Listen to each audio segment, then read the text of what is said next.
Thanks for dropping by. Now, are you someone who is aware of the fat oppression and the fat phobia that fat people experience, but you're not exactly sure how to help them and support them and be part of the solution? Well, please stay tuned because I have some tips for you. Now, I will preface that these are not the only ways that you can help, but these are some good places to start. 1. Listen! Shut the f*** up and listen! Listen to fat people's experiences. Stop talking over them. If you want to be part of the solution, you have to understand and listen to what the f*** we're going through in order to help us. So shut the fuck up and listen. Now, after you've actually listened to us, the second thing that you can do is actually educate yourself about some of the things that we talked about. So for example, if you just listen to someone talk about the fat phobia that they experienced at the doctor's, then go on Google Scholar and simply Google fat phobia in medicine and start reading. Educate yourself. It'll help. Stay tuned for part 2. When a lot of fat activists, including Marissa here, say to shut up and listen to fat people, they're more often saying, don't question the nonsensical things we say or you're discriminating against us. I'm willing to listen to reasonable people with reasonable concerns about fat phobia, but I won't listen to anyone that says I'm aiding the oppressors by saying restaurants not being able to seat you as a fat person is not oppression. Couple things here. Weight and health do not mean the same thing, and health and worth don't mean the same thing either. Thin people can be unhealthy, so can fat people. It's not a determining factor. You cannot tell by looking at someone their chronic illnesses, any eating disorders they have, any family history that they may have that contributes to the way that they look and their weight. Why wouldn't I want to be skinnier for my own self-worth? Yikes. It took me a really long time to learn that my size and my weight and the way that I look don't determine my worth or my value or who I am as a person. I'm gonna let you in on a little secret. Being fat doesn't make you a bad person. And you're really telling me that counting calories, working out, getting into a smaller size would make my life easier? Life's hard no matter what. I'm going to stay over here on self-love TikTok and continue to spread the good word of body positivity. What I'm pretty sure this commenter is saying is that part of self-love is taking care of yourself. People who take good care of themselves tend to have higher self-esteem and be happier people. And weight is a contributing factor to someone's health. If someone is morbidly obese, then they are unhealthy. Even if they have an ED that is making them fat, or they are chronically ill, or they're on medications that helped make them fat, that still means they're unhealthy because none of those things speak to good health. So I have a fucking bone to pick with the people that make pants for fat girls. First of all, I look cute, but that's not the point. I need to wear a belt with these pants because they won't stay up on my waist. Then my belt does that, and then I gotta like tuck my pants into my belt. I swear to God, I've done this 1,000 times already today, and I haven't even left the house. And I gotta like tuck my pants into my belt, and then I like adjust, and I'm like, okay, I look good, and I do my thing, and then it all just moves around. Like, why can't you guys just make pants that fit my waist and my ass? I want to address this video to point out that, first of all, this isn't a specifically fat woman problem, it's a woman problem. And more importantly, she said they need to make better pants for fat people, but as I've said before, if you are fat, there are a lot of different ways that fat can sit on your body. You can have a woman that is a size 18 with a big belly and skinny legs, or a tiny waist and big hips, and clothes will fit very differently on the two of them. And because of those reasons, you just have to understand that if you're plus size, it will be harder to find clothes that fit you properly. And you wonder why we don't trust these people. And see, I've tried to talk about this before, and it seems like none of you get it. I don't care what a person does with their body. I do not care. However, there is a trend of fat people entering Hollywood, entering fame, entering whatever, fat, and then losing weight along the way.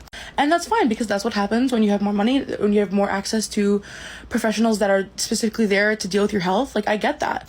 But then in turn, they turn on the fat community, and that is where I have an issue. There is this community that is here to support you and has your back the entire time, and then you drop us for thin people. And that is why I feel like I have to mourn when fat people I look up to in media lose weight. it's not just the loss of the representation, it is now knowing that I've been abandoned. To start off, did she just imply that being skinnier is healthier by saying that famous people have more money to have people around to focus on their health? Because that's what happens when you have more money, when you have more access to professionals that are specifically there to deal with your health. Doesn't that go against the fat acceptance rule that being fat isn't unhealthy? Second, the fat community only has your back as long as you are fat. And Rebel Wilson never claimed to be part of any fat community. So her weight loss was not turning her back on fat people. It was just her improving her health.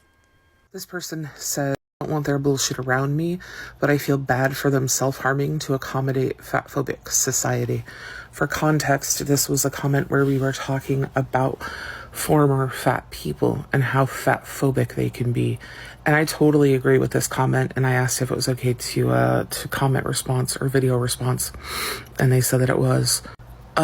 This is just something that it's so difficult because I genuinely feel so horribly for the fat people on this app who like to come at me and attack me and troll me, and especially the former fat people who are like, well, I did it, da, da, da, da, da. When you know at the end of the day, it's like, no, they're mad because I refuse to hate myself into better health, and I especially refuse to hate myself into a lie about better health. And I think that they get so pissed off because they have killed themselves to look like a specific ideal, and they still hate themselves, and they still have all of the same problems they've always had. And it's like, I get so fed up with the fact that basically I'm trolled all day by people who are so fucking insecure that they're hoping they can bully me into being as insecure as they are. Like, it's not gonna happen. This person said that former fat people hated themselves into better health. That's not true. Most people that lose weight did it out of love for themselves, because if you love yourself, you take time to take care of yourself, and that includes your body. And how can you say that everyone in your comments criticizing you are just insecure people? You call them brainwashed when you rep for a movement that takes pride in having a life-shortening condition. A condition that can decimate your quality of life. But no, that's something we need to protect and covet at all costs. How much do you want a brownie? But I mean, like a real brownie. But diet culture has told us we can't have brownies unless they've got added courgettes in there, or added kidney beans, or added sweet potato. If you think about it, that's just really gross. No, this is a full fat, full sugar, full carb brownie. And take it from me, a personal trainer, the healthiest thing you can do is allow yourself to have that real brownie and not obsess over healthifying this perfect food. Just look at that brownie. Honestly, this is one of the best brownies I've ever had. Ghirardelli, you can sponsor me absolutely anytime. Wait for the brownie dance. 3, 2, 1. This type of video should be made for a very specific audience. Specifically people with restrictive EDs that need all foods normalized and to feel okay consuming all foods. But for the rest of the world, which is most people, this advice is at best neutral and at worst horrible, especially for people with a habit of over-consuming nutrient-devoid foods. And I put this video in here because this woman believes this advice is good for everyone, including people that tend to overeat. This is the same woman that said, quote, if you're still counting macros, get a hobby. But I don't think telling people with a tendency to overeat that eating a normal brownie is always better than eating a healthier alternative. I don't know who needs to hear this, but this is not a sandwich. And anyone that claims that a lettuce wrap is the healthier version of a sandwich or a taco is lying to you. Why? Because this is not a sandwich, it's a handheld salad. Most likely a really soggy one at that. And whilst we're here, please stop kidding yourselves into thinking that this tastes better than a real sandwich or a real taco. It doesn't. Trust me, I would know. I kidded myself into thinking that for decades. Just do yourself a favor and eat the carbs, eat the sandwich, eat the tacos. Here's the thing. Eating healthier alternatives to unhealthy food is not always because of a fear of calories or carbs. I personally love black bean brownies, and I eat them because I don't feel as bad when I do. I don't get the same headaches, stomach aches, acid reflux I get when I eat a normal brownie. I don't even know the calorie difference between a black bean brownie and a normal brownie. I just know that one of them makes me feel better, so I consume it. I sometimes take the tops off of my burgers because I don't want that much bread. It's not because I'm afraid of carbs. There's this idea in the fat acceptance community that anytime someone wants to consume something healthy, that they're just brainwashed by diet culture. But there are reasons to consume healthier alternatives to common junk foods that aren't because of diet culture or even calorie counting.